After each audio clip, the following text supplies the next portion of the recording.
Hi friends, I'm back with a belated video.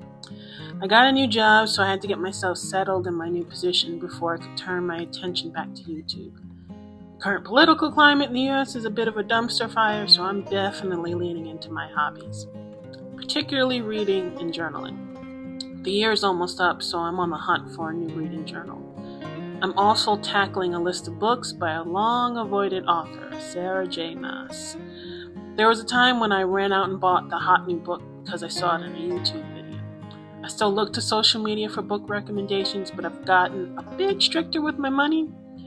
Before I put the clamp on my wallet, I did buy the Throne of Glass books as each one came out.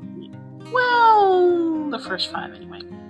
The working theory, I would marathon them when all the books were published. They're all published now, but I've started to hear mixed reactions to her writing. So I put up plans to read the books, and I still haven't purchased the last 2, Tower of Dawn and Kingdom of Ash. But as we age, we grow, we change our minds. On a whim, a couple of years ago, I bought Crescent City, and that was, in my opinion, 600 plus pages of nothing. I tried, y'all. I really did. I annotated that book, and I don't like marking up my books. I took notes, I highlighted passages. However, in the end, I was bored. I had no desire to continue that series.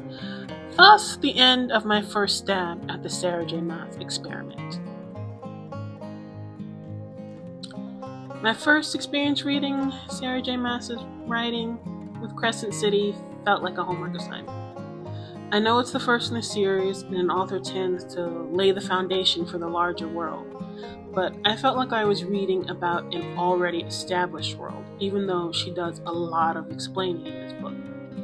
Overall, I felt like her writing was a lot of telling instead of showing. Like, let the characters just interact instead of stopping to explain everything. It made the book so slow and boring. For me, I want to stress, for me. My overall thoughts on Crescent City, it needed to be tighter, faster, and about 200 pages less than it was. It just wasn't for me, or it just wasn't the right Sarah J Maas book to start with. What's prompted me to start this new project? Fast forward to this year, the Throne of Glass series and, Akatar? Why don't they just say A Court of Thorns and Roses? Have gained in popularity since the pandemic. Maybe I'm wrong. I've been making an effort to read more of the books I own, and I have the first 5 books in the Throne of Glass series. Over on my Substack, I wrote a post about trying to understand the popularity of certain books on social media. This series, along with a bunch of other books, is on my list to read. The only way to understand the fascination with certain books is to read them. So, for my YouTube channel, I'm going to tackle the Throne of Glass series. If I'm still interested after book 5, I'll purchase the last 2 books, documenting the Sarah J Maas Experiment as I go along. Now, which order to read these books? Prequel, no prequel? I hear there are multiple ways to read the series, like books 1 to 2, then the novellas, The Assassin's Blade, then continue with books 3 to 7, or just the novellas and then books 1 to 7.